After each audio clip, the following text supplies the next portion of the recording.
Yet another flashpoint in Florida over race and education.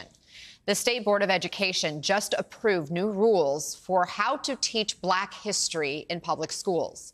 And according to the Washington Post, the new standards say students should learn that enslaved people developed skills that, quote, could be applied for their personal benefit.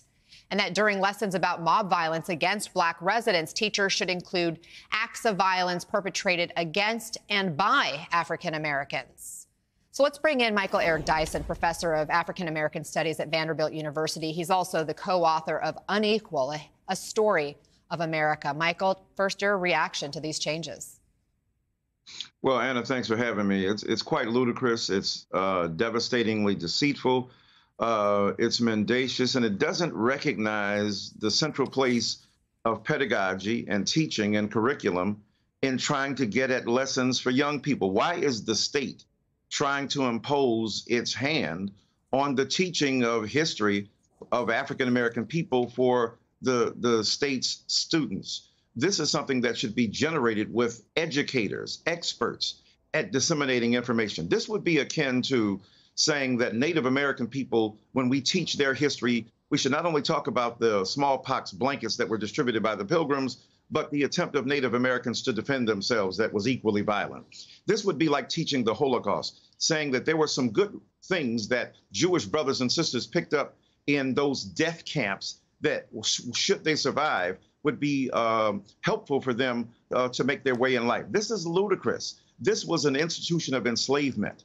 Now they're saying we should teach both Rosa Parks and Thomas Jefferson. No problem there, except to say that Thomas Jefferson, while being a creative interpreter of American history and a contributor as a founding father, was also enslaving human beings. Rosa Parks was not. So this false equivalency between experiences of African American people and others being dictated to by the state of Florida is a grave disservice to true education in America. And those who are on the right wing, who supposedly want to keep government out of the classroom and the bedroom, are doing the exact opposite. Context always matters, right? Florida's education commissioner argues that these changes will make the history curriculum more, quote, robust. So he's claiming this means students will learn more of the history. What do you see as the longer term impact of all of this on the next generation?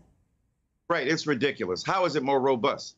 Help us understand what that might mean. Robust in terms of what? More rigorous in its approach? No, it's not. It is distorted. It is taking U.S. history, in this case, African-American contributions to history, and not just history, but culture, politics, sociology, and the like. It is taking the experiences of marginalized peoples and putting them on the chopping block of a ideology and a politics that is destructive. What impact will it have?